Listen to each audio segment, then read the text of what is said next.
அன்பான கதைச்சரம் நேயர்களுக்கு வணக்கம். இன்று நான் எனக்கு படித்ததில் பிடித்த குமரியின் மூக்குத்தி என்ற சிறுகதையை உங்களுடன் பகிர்ந்து கொள்வதில் மகிழ்ச்சியடைகிறேன். வாங்க கதைக்குள் போகலாம்.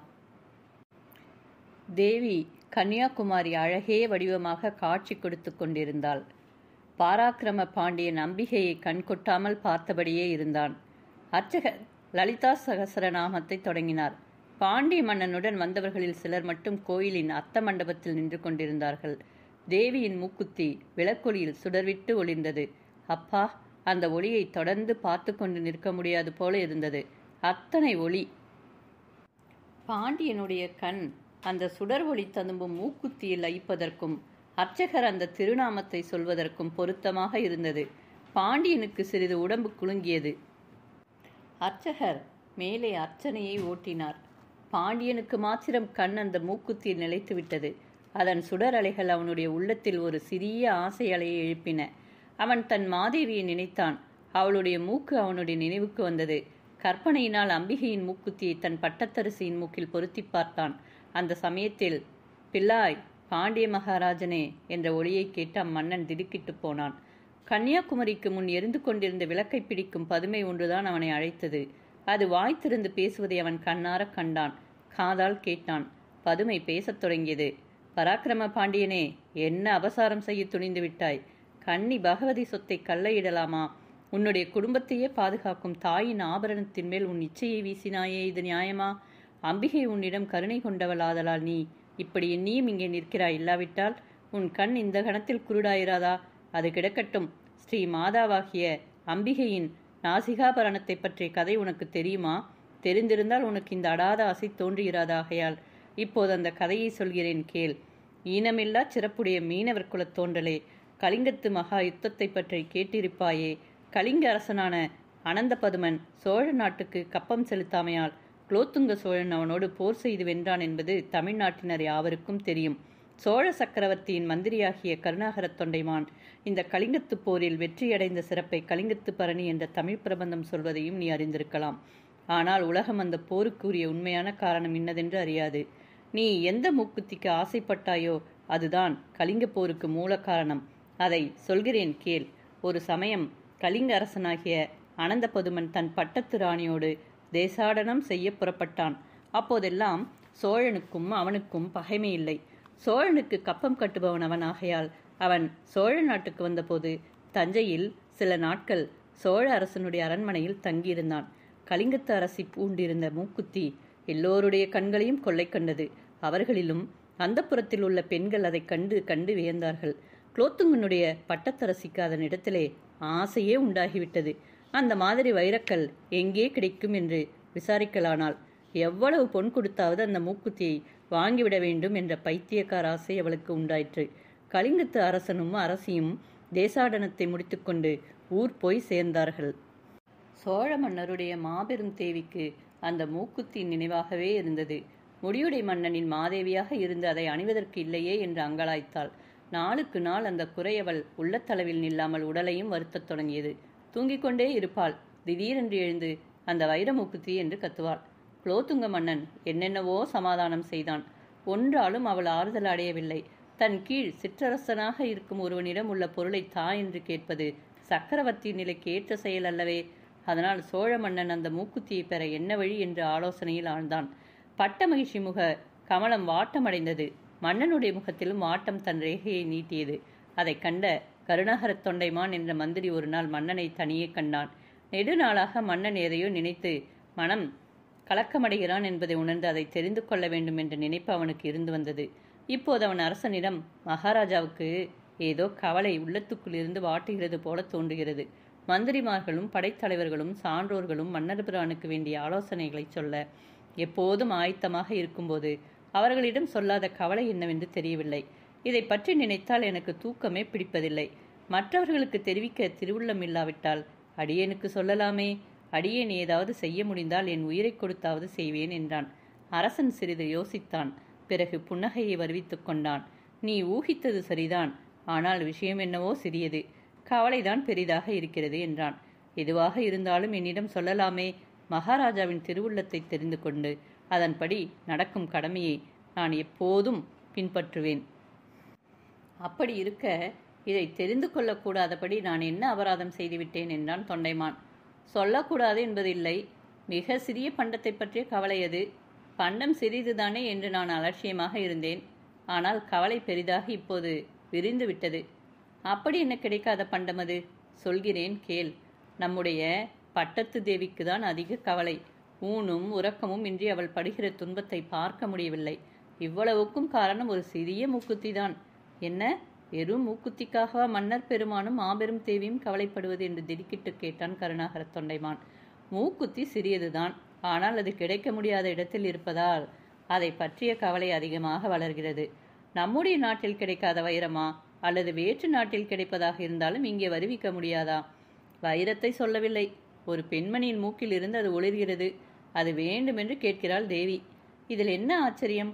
பட்டத்தரசு யாருக்கு இல்லாத மூக்குத்தி யாருக்கு வேணும்? அது எங்கே இருந்தாலும் தேடி பிடித்து வாங்கி வந்து விடலாமே. கலிங்க அரசன் அனந்த பதுமனுடைய தேவியின் மூக்கில் இருக்கிறது அது.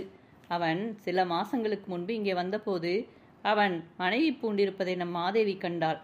எங்கும் இல்லாத ஒளியும் பூரிப்பும் உடைய அதில் அவள் உள்ளம் சிக்கி கொண்டதாம். அனந்த பதுமன் நமக்கு அடங்கிய சிற்றரசன் தானே. அவனுக்கு ஓலை போக்கினால் அதை மகாராஜாவின் காலடியில் காணிக்கையாக கொண்டு வந்து வைக்கிறான் என்று உற்சாகத்துடன் கூறினான் தொண்டைமான். முடியுடை மன்னனாகிய சோழ சக்கரவர்த்தி தன் கீழடங்கிய சிற்றரசன் ஒருவனிடம் மூக்குத்தி இறப்பதா அவனாக அறிந்து கொடுப்பதாக இருந்தால் பெற்றுக்கொள்ளலாமே ஒழிய நீ தா என்று கேட்டு பெற்றுக்கொள்வது எந்த தமிழ் மகனுக்கும் ஏற்ற செயலன்று. அதற்கு ஏதாவது வழி பண்ணுகிறேன். இது பற்றி மகாராஜாவும் மாதேவியாரும் இனிமேல் கவலைப்பட வேண்டாம். எப்படியாவது அந்த மூக்குத்தியை கொண்டு வந்து மாதேவியாரின் மனதை குளிர்ப்பது அடியனுடைய கடமை என்று கருணாகரன் உறுதிமொழி கூறினான். இளைஞனாகி அவனுக்கு உலக இயல்பு நன்றாக தெரியாது. இதனால்தான் இப்படி வாக்களித்தான். ஆனால் அந்த வாக்கை காப்பாற்ற அவன் எவ்வளவு துன்பத்தை அடைந்தான் தெரியுமா? கேளாய். மதுரை நகரிலிருந்து ஆட்சி புரியும் மகிபதியே சோழ மன்னனுக்கு எப்படியாவது அந்த மூக்குத்தியை கொண்டு வருவதாகச் சொல்லி உறுதி கூறிய தொண்டைமான் அன்று முதல் சோழ நாட்டில் உள்ள வைர வியாபாரிகளுடன் பழகினான். வைரங்களை பற்றியும் மற்ற மணிகளை பற்றியும் தெரிந்து கொண்டான். பலவிதமான மணிகளை வாங்கி வைத்து கொண்டான். அவனுக்கு கொஞ்சம் தெலுங்கு பேச தெரியும். அதில் நன்றாக பேச தெரிந்து கொண்டான். எல்லாம் 6 மாத காலத்தில் நிகழ்ந்தவை. அப்போதப்போது அரசனிடம் எப்படியாவது மூக்குத்தியை வாங்கி கொடுப்பதாக சொல்லிக்கொண்டே வந்தான். ஒரு நாள் தொண்டைமான் ஒரு வைர வியாபாரி போல கோலம் பூண்டு கையோல் நவமணிகள் அடங்கிய பையை எடுத்துக்கொண்டு கலிங்க நாட்டை நோக்கி புறப்பட்டான். அங்கே உள்ள செல்வந்தர்களிடம் மிகவும் உயர்ந்த வைரங்கள் தன்னிடம் இருப்பதாகச் சொல்லி அவர்களுக்கு காட்டினான். அரசனுடைய மந்திரிகளிடம் பழகினான். அவர்கள் வாயிலாக அரசனையும் அணுகினான். எனக்கு வைரப் பரீட்சை நன்றாக தெரியும் மகாராஜா. எந்த வைரத்தையும் கண்டு அதன் சரித்திரத்தையே சொல்லிவிடுவேன் என்று சொன்னான். சோழ அரசனுடைய அரண்மனையில் உள்ள மணிகளை எல்லாம் பார்த்திருப்பதாக சொன்னான். அப்போது அனந்த பதுமன் அவனை ஒரு கேள்வி கேட்டான். என்னிடம் ஒரு வைரம் இருக்கிறது. அதற்கு ஒப்பானதை எங்கும் காண முடியாது. நான் அதை காட்டுகிறேன். அதுபோல ஒன்றை நீ காட்ட முடியுமா என்று கேட்டான். என்னுடைய வழிபடு தெய்வம் முருகன். அவன் வைரமணி வேலை உடையவன். அவன் அருளால் வைர சம்பந்தமான செய்திகளை முன்கூட்டியே நான் அறிவேன். மாதேவி மூக்குத்தியில் உள்ள வைரத்தை மன்னர் பெருமான் நினைத்து பேசுகிறான் என்று தெரிகிறது. நான் அதை பார்த்ததில்லை. பார்த்தால் அதற்கு சமானம் என்ன? மேலான வைரத்தையே கொண்டு வந்து தருவேன் என்றான் தொண்டைமான். அரசன் மூக்குத்தியை வருவித்தான். கருணாகரன் அதை பார்த்தான். யாராக இருந்தாலும் அதை கண்டால் சொக்கிப் போவார்கள். வைர லட்சணம் நன்றாக தெரிந்த தொண்டைமான் அதையே பார்த்து கொண்டிருந்தான். சோழ மன்னனுடைய அரண்மனையை சுடும் கவலை தீயை எழுப்பிய பொறியை அவன் தன் கண்ணை இமைக்காமல் பார்த்து கொண்டே இருந்தான். என்ன ஐயா அப்படி பார்க்கிறீர்? உம்முடைய பார்வையே சொல்கிறது. இது போல உம்முடைய வாழ்விலை ஒன்றை நீர் கண்டதில்லை என்று சொல்லி அனந்த பதுமன் நகைத்தான். உண்மையில் அந்த பேச்சை கேட்ட பிறகுதான் தொண்டைமான் தன் இயல்பான நிலைக்கு வந்தான். ஆனாலும் அறிவாளி அல்லவா? மகாராஜா அப்படி சொன்னது ஓரளவு உண்மைதான். நான் இந்த மூக்குத்தியில் நவமணியில் ஒன்றாகிய வைரத்தை காணவில்லை. உள்ளத்தை வெதுப்பும் வைரத்தையே காணுகிறேன் என்றான். என்ன ஐயா உளறுகிறீர் என்று சிறிதே சினக்குறிப்போடு அரசன் கேட்டான். மன்னர் பெருமான் சினம் கொள்ளக்கூடாது. இதை கண்ட மகளிரெல்லாம் இதை நாம் அணிவதற்கு இல்லையே என்று பொறுமுவார்கள். அதைத்தான் சொல்ல வந்தேன். அப்படி சொல்லும், அது கிடைக்கட்டும்.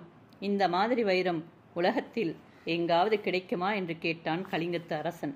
நான் சொல்வதை கேட்டு அரசர் பிரான் சினம் கொள்வதில்லை என்று உறுதி கொடுத்தால் இதை பற்றிய சில செய்திகளை சொல்லலாம் என்று நினைக்கிறேன். இல்லையானால் உண்மையில் இதற்கு சமமான கல்லே உலகில் இல்லை என்று மாத்திரம் சொல்லி நிறுத்திக் கொள்கிறேன். மன்னனுடைய அவளை தொண்டைமான் தூண்டிவிட்டான். சொல்லும், என்ன சொல்லப் போகிறீர்? வைரத்தில் ஏதாவது குற்றம் இருக்கிறது என்று சொல்வீர். இது பரம்பரையாக இந்த அரண்மனை சொத்தாக இருந்து வருகிறது. குற்றமற்றது என்று பரீட்சை செய்தே என் முன்னோர்கள் வாங்கி இருக்கிறார்கள். நீர் குற்றமுடையது என்றால் இது குறைந்து விடுமா என்றான் அரசன். மன்னர் பிரான் சொன்னதில் உண்மை இல்லாமல் போகவில்லை. ஆனால் நான் சொல்லும் குற்றம் மற்றவர் சொல்வது போன்றது அன்று. இது வைரத்தை உண்டாக்கும் என்று முன்பே சொன்னேனே, அதைத்தான் மறுபடியும் சொல்கிறேன். யாரிடம் வைரம் உண்டாகும்? ராணியின் மூக்குத்தியை கண்டு யார் வைரம் கொள்வார்கள்? எவ்வளவு காலமாக அப்படி ஒன்றும் நேரவில்லையே. மகாராஜா, என்னுடைய துணிச்சலை பொறுத்தருள வேண்டும். இந்த மூக்குத்தியின் மேல் அயல் நாட்டு காற்று வீசாமல் இருக்கிற வரைக்கும் ஆபத்து ஒன்றுமில்லை. அயல் நாட்டு காற்று வீசினால், அதாவது இதை போட்டுக்கொண்டு கலிங்க நாட்டின் எல்லையை விட்டு தாண்டினால் நான் சொன்னபடி வைரம் உண்டாகும். என்ன ஐயா புரளி பண்ணுகிறீர்? உலகம் என்ன கொள்ளைக்கார ராஜ்யமா? ஊரை விட்டு போனால் பறி போய்விடும் என்று சொல்கிறீரே. நாங்கள் சில மாதங்களுக்கு முன்புதான் சோழ நாட்டுக்கும் பாண்டி நாட்டுக்கும் போய் வந்தோம். சுகமாகவே வந்து சேர்ந்தோம். நீர் சொன்ன வைரத்தை நான் காணவில்லையே. சோழ நாட்டில் தங்கினீர்களோ? ஆம், தஞ்சையில் சோழ மன்னருடைய அரண்மனையில் தங்கினேன். சரி, வைரம் விதைத்தாகிவிட்டது. இனி அறுவடையாக வேண்டிய காலம் எப்போது வருகிறதோ என்றான் கருணாகரன். என்ன ஐயா பயமுறுத்துகிறீர்? ஒரு கால் இந்த மூக்குத்தியை சோழ மன்னர் விரும்பினாலும் விரும்பலாம். முடியுடை மன்னர்களின் அரண்மனையில் இருக்கும் தகுதி இதற்கு இருக்கிறது. மற்ற இடங்களில் இருந்தால் இது நெருப்புக்கு சமானம். இதை அத்தகைய இடத்தில் சேர்ப்பித்து விடுவதே நல்லது என்று தொண்டைமான் சொன்னபோது அரசனுக்கும் அவனை சார்ந்தவர்களுக்கும் வைர வியாபாரியிடமே சந்தேகம் பிறந்துவிட்டது. ஓர் அமைச்சன் தொண்டைமானை அழைத்துச் சென்றான். சோழ நாட்டிலிருந்து வந்த ஒற்றன் என்று எண்ணியதால் ஏவலரை கொண்டு எச்சரிக்கை செய்து அனுப்பினான். அடிபடாமல் தப்பியது பெரிதாக போய்விட்டது. வெறும் கையோடு வீடு வந்து சேர்ந்தான் கருணாகரன். அடிபட்ட புலி போல அவனுக்கு அனந்த பதுமன் மேல் சினம் உண்டானது. சோழ அரசனுடைய ஒற்றன் தன்னை அவமதிப்பதாக எண்ணிய அனந்த பதுமன் தான் கட்ட வேண்டிய கப்பத்தை அனுப்பவில்லை. கருணாகர தொண்டைமானின் அறிவுரையின்படி சோழனிடமிருந்து ஓர் ஓலை அவனுக்கு போயிற்று. உன் மனைவியின் மூக்குத்தியை கொடுத்தால் எப்போதுமே நீ கப்பம் கட்ட வேண்டியதில்லை என்று சொல்லியது அந்த ஓலை. அது கண்டு அனந்தபதுமன் சீறினான். முடியாது என்று சொல்லி அனுப்பிவிட்டான். அப்புறம்தான் போருக்கு வேண்டிய ஆயத்தங்கள் நடைபெற்றன. தன்னை அவமதித்த அனந்தபதுமனை தன் கையாலை தண்டிக்க வேண்டும் என்ற ஆசை கருணாகரனுக்கு. அதனால் அவனே படைகளுக்கெல்லாம் தலைமை பூண்டு கலிங்கம் சென்று போரை நிகழ்த்தினான். வெற்றி பெற்றான். போர் நிகழும்போதே அந்த புறத்தில் தக்க காவலை போட்டான். அவனுக்கு கலிங்கத்து அரசின் மூக்குத்தியிலே கண்ணல்லவா? கலிங்கப் போரில் கருணாகரன் வெற்றி பெற்றான். போரை எழுப்புவதற்கு காரணமான மூக்குத்தியை கொணர்ந்து சக்கரவர்த்தி குலோத்துங்கன் திருவடியில் வைத்தான். நீ கலிங்கத்தை வென்றது பெரிதென்று, இதை கொண்டு வந்ததுதான் மிக பெரிது என்று சோழ மன்னன் அவனை பாராட்டினான். கேட்டாயா பாண்டிய மகாராஜனே? கலிங்கப் போருக்கு மூல காரணம் ஒரு மூக்குத்தி என்பதை தெரிந்து கொண்டாயா?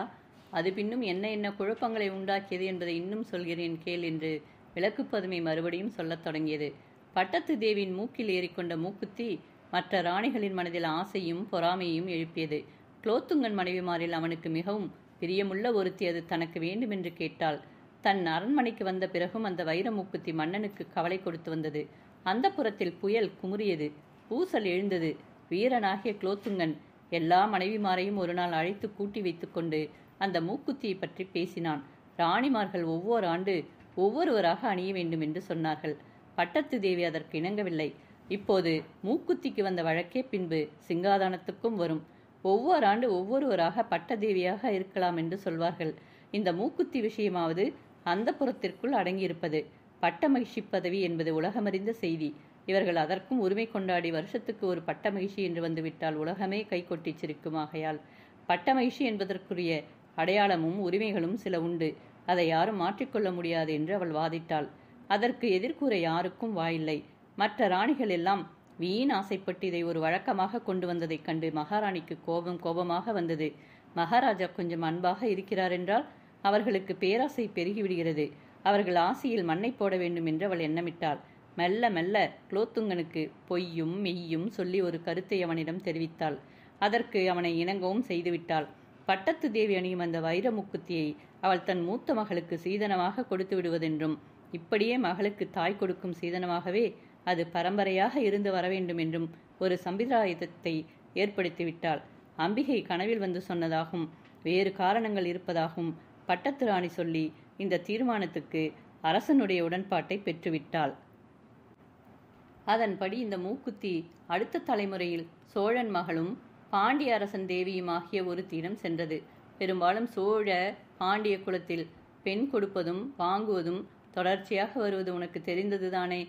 அந்த வழக்கப்படியே இந்த மூக்குத்தி சோழன் அரண்மனையிலும் பாண்டியன் அரண்மனையிலும் மாறி மாறி தன் ஒளியை வீசத் தொடங்கியது. கேளாய், சந்திரவம்சத்தில் தோன்றிய சக்கரவர்த்தியே, இனிமேல்தான் முக்கியமான கதையை சொல்லப் போகிறேன்.